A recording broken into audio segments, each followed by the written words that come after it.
Salut, je suis Sarah Hørup dans Danemark, j'habite à Barcelone. Je suis ici avec François Mélan.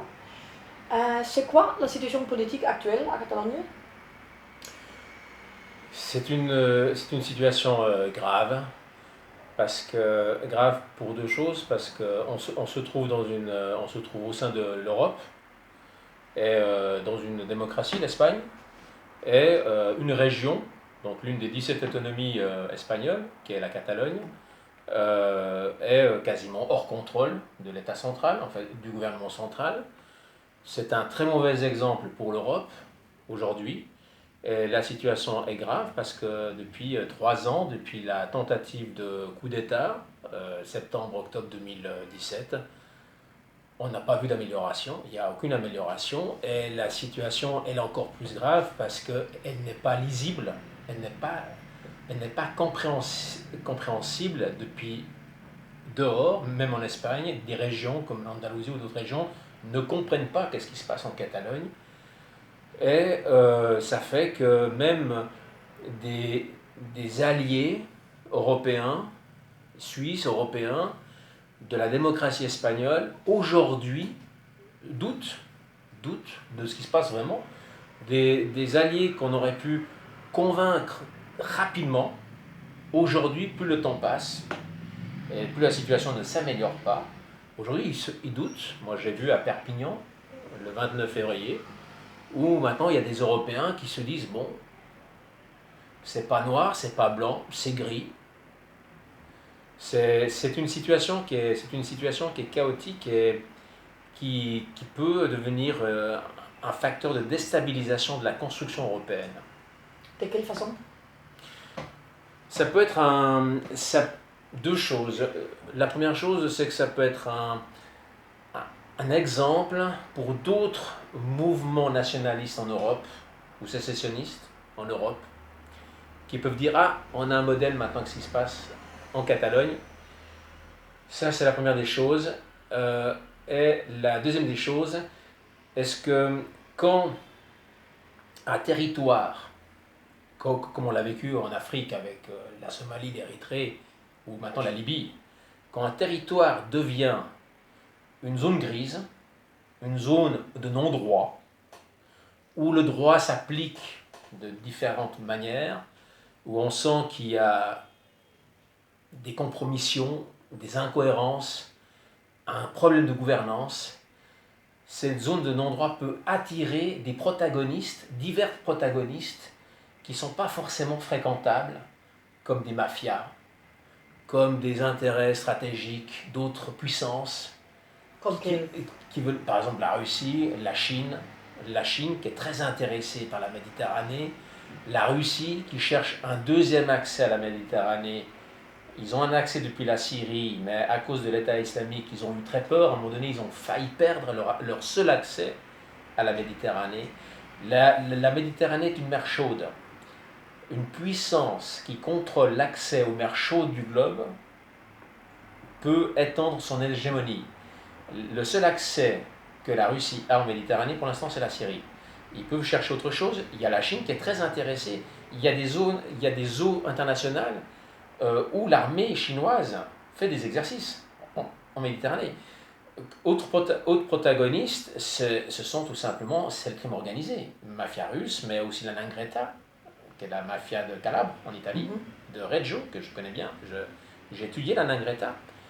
Et ça peut attirer ce genre de protagonistes. C'est aussi de l'autre côté de l'Atlantique, Venezuela, Bolivie. Voilà, donc une zone comme ça.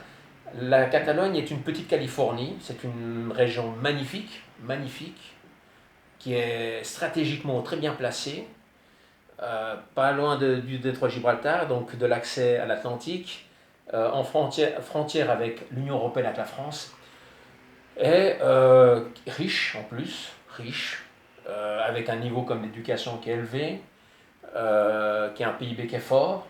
C'est une région qui est très intéressante pour beaucoup de gens, pour beaucoup de protagonistes. Oui, oui, oui, je comprends. Et c'est quoi l'idéologie du sécessionnisme catalan? C'est avant tout c'est avant tout de grands mensonges, falsification de l'histoire. Quelque chose qui est très grave, c'est le suprémacisme. Le suprémacisme, c'est inventer, imposer des différences raciales dans le même peuple, dans la même population, parce qu'il n'y a pas de différence, espagnol, catalan, gaïègue, andalou, c'est l'Hispanie romaine. Et on invente, on commence à imposer des différences raciales. Quand on impose des différences raciales, ça veut dire qu'on sous-entend qu'une race est supérieure à l'autre, parce qu'on ne le fait pas l'inverse, jamais. On le fait comme ça.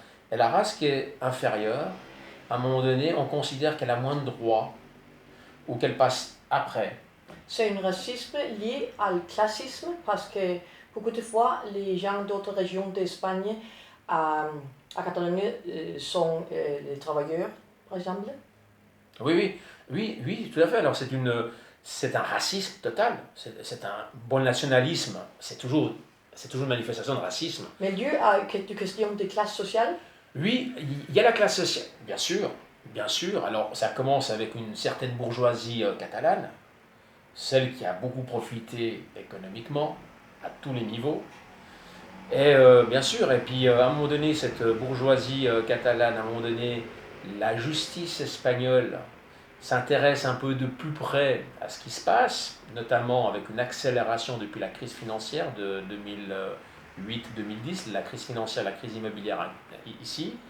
Et puis, une fois que, comme dit le grand gourou de Wall Street, Warren Buffett, quand la mer se retire, on voit les gens qui étaient tout nus, qui se baignaient nus. Ça veut dire que la crise financière a permis de voir la mauvaise gestion, une très mauvaise gestion de... à l'époque c'était Artur Mas, une très mauvaise gestion. Et c'est qui Artur Mas? Arturo, parce qu'il s'appelait Arturo, et il a changé son nom pour être plus catalan.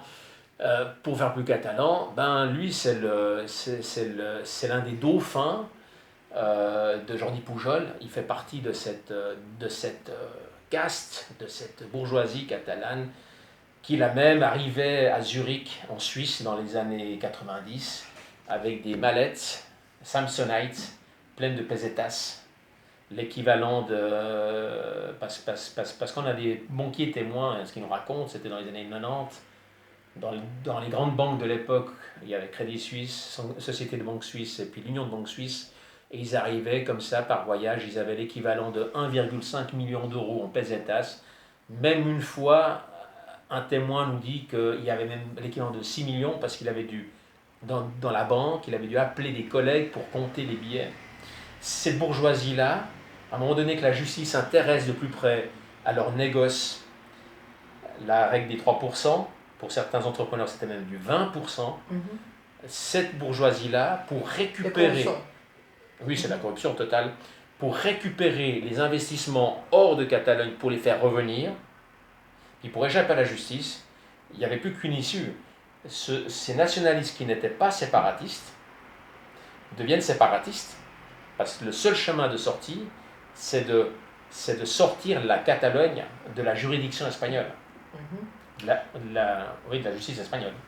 Et c'est qui Jordi Pujol, le père politique de Arturo Mas? Alors, on peut dire que c'est le père fondateur de la raça catalana. On peut dire que c'est le petit père, comme en ex-Union soviétique, on connaissait Staline, on disait que c'était le petit père du peuple. On peut dire que pour l'autonomie catalane, Jordi Pujol, c'est aussi le petit père du catalanisme, mais pas de la culture, du catalanisme politique. Ça veut dire celui qui veut le pouvoir et l'argent, et qui corrompt pour ça. Parce que lui vient de la banque, non? De la monde du banque. Alors, je ne sais pas d'où il vient exactement, Jordi Pujol, je ne me suis pas intéressé à son pédigré. Par contre, je vois aujourd'hui le résultat de son règne, et puis, malheureusement, ce genre de choses ne se fait pas seul. Jordi Pujol a bénéficié aussi de complicités incroyables à Madrid, tantôt du PSOE, tantôt du PP. Les socialistes et les conservateurs. La même chose, exactement la même chose. Uh-huh. Et pour finir, les gens, loin de Catalogne, ou en Espagne, loin de Catalogne, Mhm. ouvrent les yeux et se disent, bon, c'est pas blanc et noir, c'est gris, parce qu'on voit que le PP a participé, le pacte majestic Aznar, Zapatero, le statut où il pouvait faire ce qu'il voulait, et pour finir, les gens de C'est loin, les présidents conservateurs et et socialistes. Mhm. pour finir, les gens de loin, je veux dire de l'extérieur, se disent, bon, pour finir tout ça, c'est un théâtre, c'est un théâtre. Il n'y a pas un camp meilleur que l'autre. Et pour la classe, pour la culture des classes, malheureusement, on la trouve aussi dans la partie constitutionnaliste. La résistance constitutionnaliste, qui je ne sais pas combien de temps elle va durer, parce qu'elle ne bénéficie pas de l'appui de l'État central. Elle devrait bénéficier de l'État central. Mais l'État central négociait pacte avec les autres, les gens qui sont hors de la Constitution, qui sont hors la loi, un Kim Torra, il est hors la loi. Ça va être très difficile pour les constitutionnalistes. Et dans les constitutionnalistes, il y a déjà est-ce qu'il y a les classes? Il y a l'élite intellectuelle qui sont dans des palaces, dans des hôtels pour présenter des livres que personne ne lit, Il y a beaucoup, ouais, beaucoup de livres. ou que ceux qui lisent, ce sont des constitutionnalistes qui sont convaincus, Oui. Oui. Et puis il y a d'autres, il y a une autre partie de la résistance qui eux vont nettoyer les lassos la nuit, ou qui vont la nuit manifester à la Meridiana, plutôt protester contre la coupure de la Meridiana. C'est-à-dire que dans la partie constitutionnaliste, il y a aussi des classes. Idéologie. Des idéologies, des classes, il n'y a pas de coordination, pas du tout de coordination, et on voit que certains veulent garder le monopole, parce que pour finir, ils vivent de la situation. Ils n'ont pas raison, ils n'ont pas intérêt que ça s'arrête demain. Parce que pour finir, ils existent grâce à la situation. Un résistant, quelqu'un qui lutte normalement, qui est normalement constitué, qui a d'autres intérêts, les enfants, la famille, le travail, il sait que ce n'est pas une situation normale. Et il se réjouit que tout ça s'arrête. Parce que ce n'est pas une vie normale. Parce qu'il sacrifie beaucoup de temps qu'il pourrait consacrer à la famille, au travail. À d'autres projets, beaucoup plus intéressants. Ouais. Beaucoup plus intéressants. Par contre, il y en a ici dans les constitutionnalistes qui vivent de ça et qui n'ont pas intérêt que ça s'arrête parce qu'eux, ils existent grâce à ça. Et l'État central, fait son travail ou pas en Catalogne? Non, parce qu'ils n'appliquent pas la loi. Ils n'appliquent pas la loi. C'est une type de trahison des Catalans et constitutionnalistes, ce que l'État ne fait pas son travail ici. Ah, c'est une trahison, mais pas que pour les constitutionnalistes, c'est une trahison pour tous les Espagnols et puis surtout pour tous les Espagnols, notamment de gauche, qui ont voté qui ont voté ce gouvernement, qui ne montrent pas l'exemple et qui pactent. On l'a vu récemment à Madrid, ils ont reçu ce qu'ils ont réceptionné dans quelqu'un qui venait du Venezuela, je crois, de Bolivie, non, de Venezuela, qui est interdit d'espace Schengen, et puis pourtant ils le reçoivent à Madrid. On a vu un tribunal qui considère que Joaquim Torra, il est inhabilité, pourtant le président du gouvernement va négocier avec lui alors qu'il est normalement inhabilité. C'est un gouvernement de traîtres, mais ce n'est pas un gouvernement que de traîtres, c'est un gouvernement qui est tout simplement malhonnête et malfaiteur, parce qu'il ne respecte pas la justice, parce que jusqu'à maintenant, ceux qui faisaient bien leur travail, c'était la justice, ce n'était pas les partis politiques. Les partis politiques, c'est un désastre. On arrive au résultat aujourd'hui, après 40 ans d'une politique désastreuse. D'ailleurs, on voit la politique, on a vu 40 ans où la gauche insultait la droite et la droite insultait la gauche. Ouais. Il n'y a jamais eu, en Espagne, il n'y a jamais eu la maturité d'une politique comme on la voit en Suisse, où en Suisse, tous les municipios, dans toutes les municipalités, tous les cantons, le gouvernement central, il y a une cohabitation, il y a gauche, droite, et puis pour gouverner, ils travaillent ensemble. Ici, non. Ici, c'était tout le temps les insultes, la corruption, le pouvoir. Pour avoir le pouvoir, il fallait les votes des nationalistes basques, les votes des nationalistes catalans. L'Espagne, c'est un corps malade. De ce corps malade, il y a des métastases, il y a des cancers. Le nationalisme, ici, le séparatisme catalan et le séparatisme basque, ce sont des cancers qui sont sortis d'un corps malade. Ça, c'est la situation aujourd'hui. Et ce qui est grave, c'est pas que c'est grave, ce qui est préoccupant, c'est que les gens, maintenant, ils commencent à ouvrir les yeux. Ils commencent à ouvrir les yeux. Je veux dire, les gens loin de l'Espagne, ils commencent à ouvrir les yeux. Et ils se disent, l'Espagne a bénéficié de la part de l'Union européenne durant des années, de beaucoup d'argent. De beaucoup d'argent. On sait que 40% de cet argent, c'était pour la corruption. On a quand même, l'Union européenne a quand même financé tout le réseau autoroute et routier du sud de l'Espagne, des hôpitaux ici en Catalogne. Dans toute l'Espagne, l'Union européenne a aidé financièrement. Et aujourd'hui, elle est en droit de se poser des questions, comment a été utilisé cet argent et comment, surtout pour arriver à quelle maturité politique a été employé cet argent. Et qu'est-ce qui va passer maintenant à Catalogne?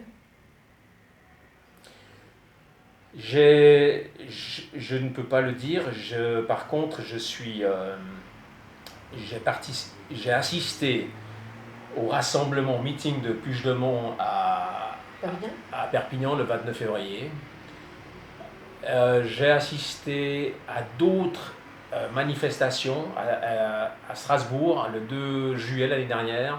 Ici à Barcelone, c'était le 14 février, il me semble, l'année dernière.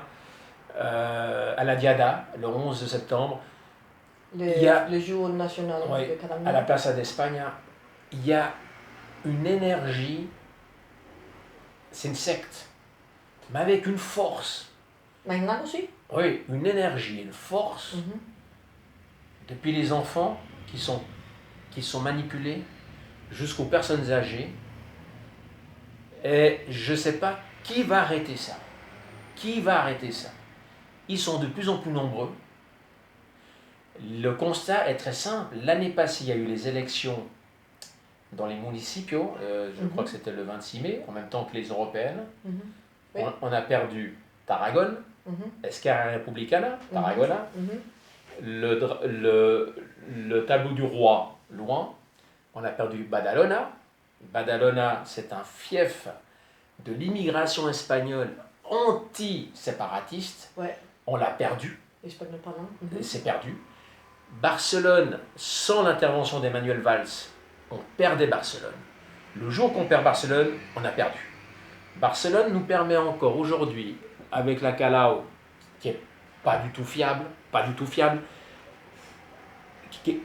c'est une tristesse, la Calau, une tristesse totale, mais on a encore la chance, comme elle n'est pas d'un parti officiellement séparatiste, à l'étranger, on peut encore dire la Catalogne, attention, ils ne sont pas tous séparatistes. La preuve, la maire de Barcelone, Barcelone pèse plus que la Catalogne, la maire de Barcelone n'est pas indépendantiste. Le jour qu'on perd, que c'est Esquerra Republicana qui est aussi maire de Barcelone, c'est perdu. On perd la Catalogne. Merci beaucoup. Merci à vous. Merci pour écouter.